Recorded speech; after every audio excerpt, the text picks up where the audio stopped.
Thanks for tuning in to Retiring Well, talking about is a 60-40 portfolio appropriate for retirees. So if you've heard the term balanced portfolio, you may want to be tuning in for that information, along with tips for leaving an inheritance and the difference between pension plans and 401ks. So valuable, along with are you retired and bored? I hope not, but all this and so much more coming up right here, right now on Retiring Well. Retiring Well, brought to you by Centennial Wealth Advisory, financial advisors specializing in retirement planning and serving all of Northern Michigan. Retiring Well, helping you plan for a successful and comfortable retirement. Retiring Well, plan to retire well. Thanks for tuning in this week here at Retiring Well. Joe and I are going to be talking about 60-40 portfolios. What does that mean? Is it appropriate for you? And some of the considerations that you should be doing, whether you have it or not, out there. So again, keep in mind when we talk about this, we're mainly talking about retirement planning, leading up to retirement, in retirement. You may have heard this concept, oh, I have a 60-40 portfolio or some type of investment strategy that kind of comes with this balanced approach, if you will. So Joe, when we hear that, some folks come in and we analyze portfolios and stuff like that, you know, let's describe what really is a 60-40 portfolio. Yeah, a 60-40 portfolio in its simplest form is going to be 60% stocks, 40% bonds. Inside of that, there's 100 different ways you can carve that up, and it's really going to come down to your personal preferences, your values, and your beliefs, and those sorts of things. Absolutely. You know, and so again, when you hear those percentages, really is what they are, the 60-40 mix, like Joe said, it's really talking about the allocations that are inside of that. So in theory, when you talk about equities, one would think risk, right? Mm-hmm. So when you think of that perspective from a stock or equities portion, you have 60% per se at risk, and one would think the 40% in fixed income bonds would have potentially less risk out there. Not always, but that's in theory what the concept is. So Joe, when we're talking about risk and somebody's coming in for the first time, or when they're thinking about this, you know, what does that risk discussion look like, and even determining what type of portfolio you should have? Yeah, everybody's risk tolerance is going to be different. When we look at risk tolerance, it's going to be essentially looking for that point where you want to say, all right, I'm done, I want to pull out of the market. So looking for that kind of uncle point, if you will. But when we look at like a 60-40 portfolio, that can be, like I said, made up of a number of different components. Like the 60% could be more international exposure, it could be more domestic equity exposure, could be all dividend paying stocks. It's really going to come down to how much risk you're comfortable having. Same with that 40%. Bonds aren't a risk-free investment like we saw over the last couple years. Looking at, you know, we want corporate bonds, municipal bonds, do we want longer duration U.S. government bonds? It's really going to come down to how much comfort level you have with experiencing volatility in the market.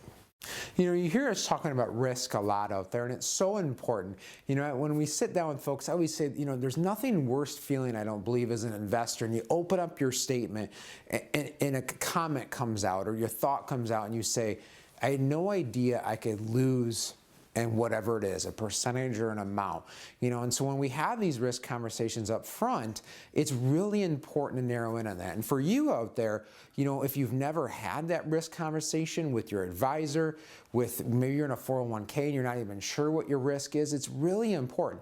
When times are good, we're not so, you know, people don't tend to worry about risk, right? If we're making money, everything's great. But like I said, Joe touched on it there, but again, so think back to 2022. Stock market wasn't doing real well. You know, there wasn't a lot of equities out there that were doing well or making a lot of money. So that portion of your portfolio that was in that was losing money. On the fixed income bond side, you had interest rates rising. And typically in an interest rate rising environment, you tend to have a declining or depreciation of your bond side. So you had the stock side and the bond side losing money during those times. That's challenging. Now think of that time, Joe, like what does that mean for a retiree that's looking to pull income from that? They want to start taking money and live on this in retirement. Yeah, we often talk about, or you can pull up articles about sequence of return risk. And really the concept of is if we're pulling money, taking distributions from a retirement portfolio, we want to try to not sell the assets that are going down in value. You know, historically speaking, we've always talked about like a 4% distribution rate. Well, if your portfolio went down 10% as an example, and you're pulling the same dollar out, well, now you're actually maybe pulling out 5, 6, 7% of your portfolio, and you're going to erode that principal value a lot quicker. Yeah, so for those of you out there watching, whether you have a 60-40 portfolio or something completely different, or maybe you're even unsure, you know, now is a great time to kind of get under the hood of that and to see what you have, learn about the risk, and have that conversation with yourself and with an advisor of what risk are you comfortable with? Where's that uncle point, as Joe said, where you can feel like you're really confident with that, and so you can plan to retire well. Again, it's not just the upside. We have to worry about those negative years as well, because they come around occasionally, and you want to be best prepared as possible.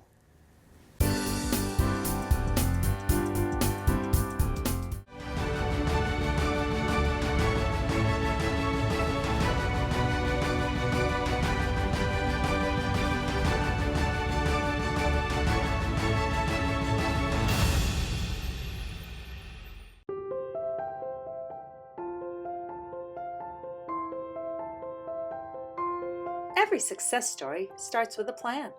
The success of your retirement depends on a solid financial plan. If you are nearing retirement or already retired, we invite you to an informative live event to help you plan to retire well. There is no cost and no obligation, and dinner is on us. We are Centennial Wealth Advisory, financial professionals, specializing in retirement planning and serving all of northern Michigan, with offices in Traverse City, Gaylord, Petoskey, and Cadillac. Our presentation will address pressing questions such as, how will the presidential election impact my investments? What can I do to protect against inflation in retirement? Am I tax diversified? How can I maximize my Social Security benefits? Will my assets be properly protected when I pass away? And much more. Call 888-608-5825 or register online and choose the date and location that works best for you. Tuesday, October 22nd at Boone's Long Lake Inn in Traverse City. Tuesday, October 22nd at Kirkland Community College. Wednesday, October 23rd at Bluefish Kitchen and Bar in Manistee. Thursday, October 24th at Boyne Mountain Grand Lodge in Boyne Falls. Tuesday, October 29th at Blue Cow Cafe in Big Rapids. Or Wednesday, October 30th at Boone's Long Lake Inn in Traverse City. The live event starts at 6:30 p.m. and is free to attend with a complimentary gourmet dinner to follow. But seating is limited and tends to fill quickly. Call 888-608-5825 or register online to reserve your seats today. Don't miss this important live event to help you plan to retire well. Make the most of Social Security. Although Social Security isn't designed to cover all of your income needs, it's an important part of the retirement puzzle. Download our free booklet on the Social Security decisions at cen-wealth.com and learn how to optimize Social Security for your situation, why timing is so important when it comes to your benefits, ways to supplement your Social Security, and more. There is no cost and no obligation. Simply go to cen-wealth.com, scroll down, and click the download link to get your free booklet on the Social Security decisions.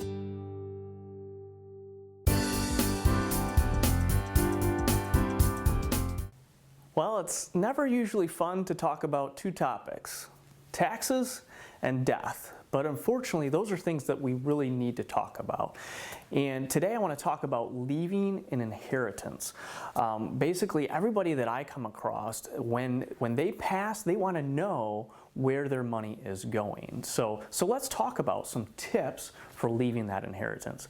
The first big one and the best tip that I can give you is to make sure that for all your various accounts that you have, retirement accounts, investment accounts, even your bank accounts, that you're naming beneficiaries on those accounts.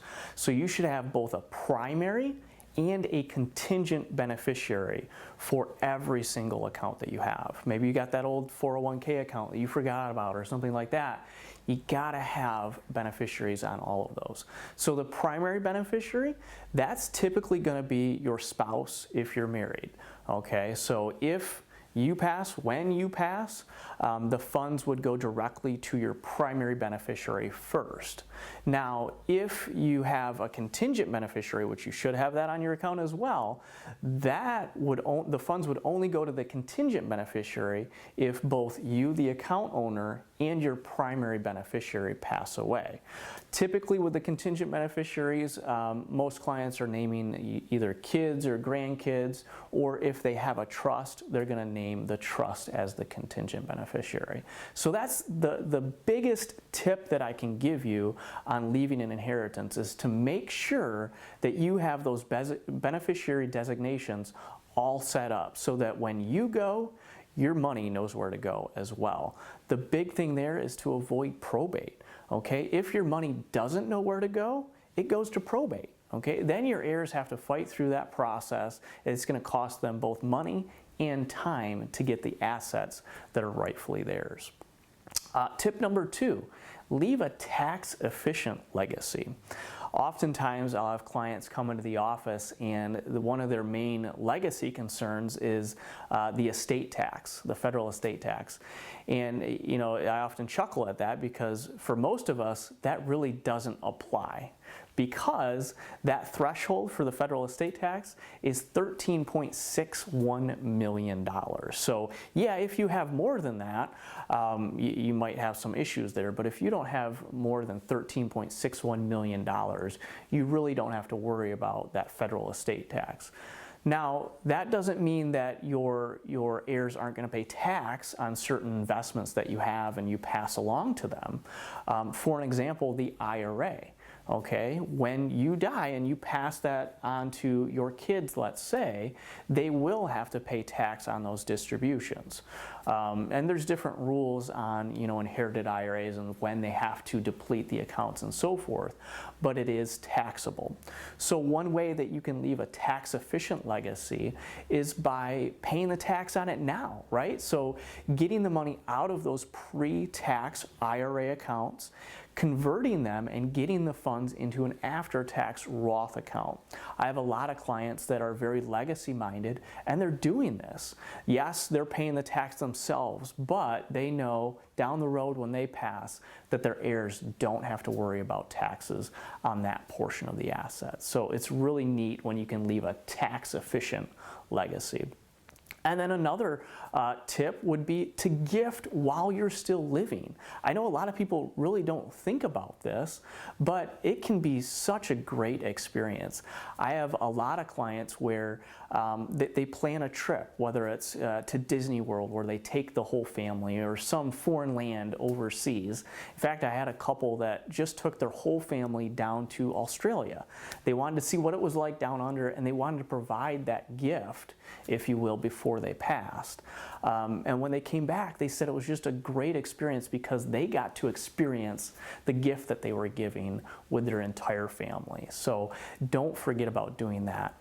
And then finally, share your plan with your loved ones, okay? That's a great tip for leaving an inheritance. Because yeah, you don't have to tell them, hey, this is how much you're getting, but more so, hey, these are the different accounts that I have.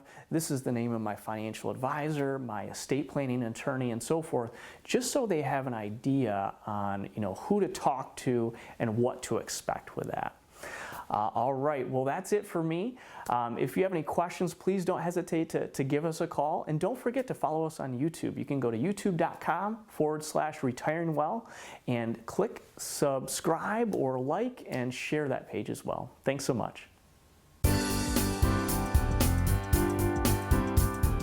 Every success story starts with a plan. If you are nearing retirement or already retired, we invite you to an informative live event to help you plan to retire well. Our presentation will address pressing questions such as, how will the presidential election impact my investments? What can I do to protect against inflation in retirement? Am I tax diversified? How can I maximize my Social Security benefits? Will my assets be properly protected when I pass away? And much more. Call 888-608-5825 or register online and choose the date and location that works best for you. The live event starts at 6:30 p.m. and is free to attend with a complimentary gourmet dinner to follow. But seating is limited and tends to fill quickly. Call 888-608-5825 or register online to reserve your seats today. Don't miss this important live event to help you plan to retire well. 57% of employees say that finances are the top cause of stress in their lives. This is one of many findings from a PwC survey. Human resources managers and business owners, we will partner with you to help your employees. At Centennial Wealth Advisory, we focus on education and the health of the whole person. We offer a complimentary financial wellness workshop with food provided for your team. We all want our employees to be productive at work, but most importantly, we want them to flourish in every area of their life. If you are nearing retirement or already retired, we invite you to an informative live event to help you plan to retire well. Call 888-608-5825 or register online and choose the date and location that works best for you. The live event starts at 6:30 p.m. and is free to attend with a complimentary gourmet dinner to follow. But seating is limited and tends to fill quickly. Call 888-608-5825 or register online to reserve your seats today.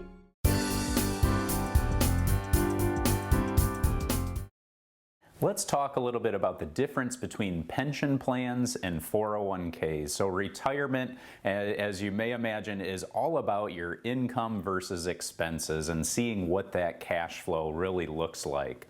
And Social Security will typically replace maybe about 40% of your average earnings. So you have to figure out, okay, how are you going to make up the difference? Now, a pension is a defined benefit plan. So what that means is it's going to provide a predictable amount of income that you should be able to then rely on for the remainder of your lifetime. And it's going to be available for those that have maybe worked with an employer for a long number of years.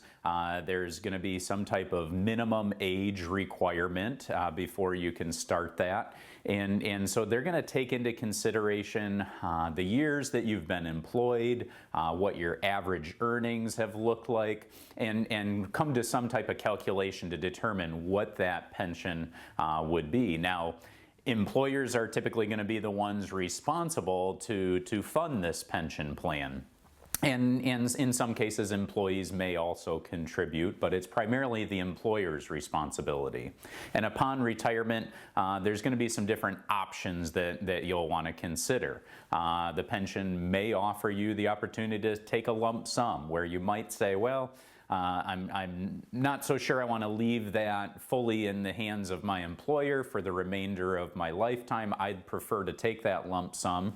Now, it doesn't, you don't have to take that as a lump sum and pay tax on it. You can roll that money typically over to an IRA account, where then you have control, and then you can determine how much income you want to take, when you want to take that.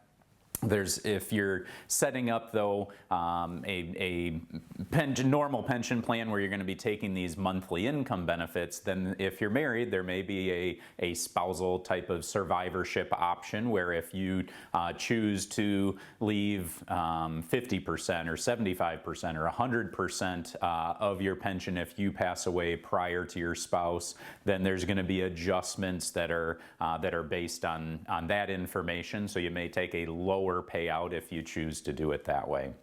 Now, a number of defined benefit plans really started going away. We saw back in the 90s, employers didn't necessarily want that responsibility of being responsible for those lifetime payments. So now you primarily will see that in different government types of positions. Meanwhile, 401k plans sort of shift the responsibility over to the employee. So Employers may offer some type of matching opportunity. So if you're contributing, then they're going to match those contributions. And so again, it gets put in your hands to try and build up that plan. And you're contributing, and then you're able to invest however you desire, depending on your comfort level with risk. And so you can grow that and then choose to take that income however you want upon retirement.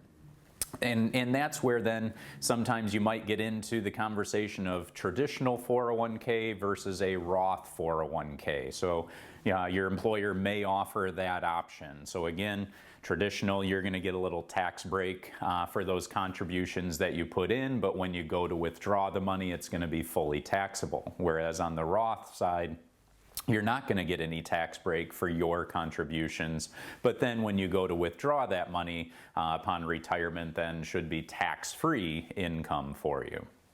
And the reality today is that 401ks are just more common than what we see than the pension plan. So that's more than likely the direction that you may be going, and it's something too where you might have the opportunity to do what's called an in-service rollover, where you're contributing to this retirement plan, but maybe you want more options or more flexibility. You could potentially roll that money over to a traditional IRA or a Roth IRA, or perhaps upon retirement, you want to explore other options, and so you look to transition that rollover to an IRA. So if you're in a position where you have questions about your pension plan and how that works and what's the best option for you, or if you're sitting in a 401k and not really sure what that next step looks like for you, we encourage you to give us a call here at Centennial Wealth Advisory for a no cost, no obligation second opinion.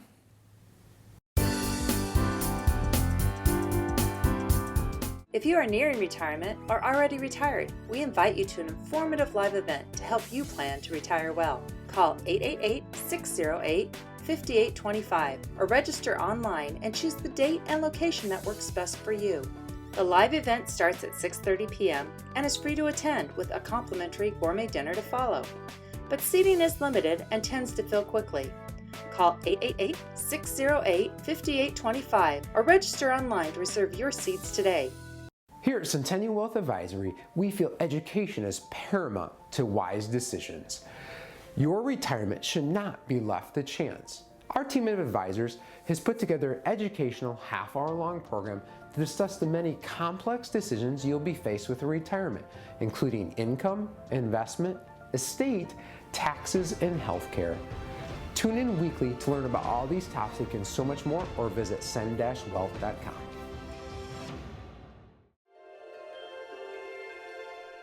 Living life isn't always easy. It puts up challenges and obstacles you'll have to overcome. There are responsibilities. You put in effort to provide and take care of your family, and to save and invest, to balance work and life. Planning is the first step to succeeding. Plan to retire well.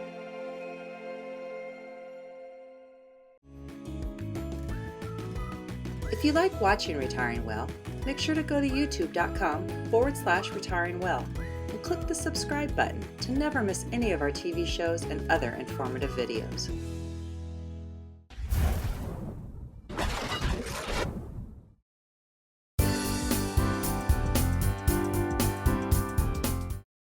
Are you retired and bored?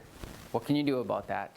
You know, when we work, we get to see a lot of people. We help them transition into retirement. And so we get well versed at connecting dots of what has been successful for people as they transition into retirement, and then those that struggle in retirement. And so today I'd just like to talk through maybe some ideas of what we've observed and try to pass on some wisdom that we've collected over the years here that might be helpful. And we'll kind of finish with just kind of a laundry list of ideas. And so, you know, as you sit there, maybe just think about how this might apply to you.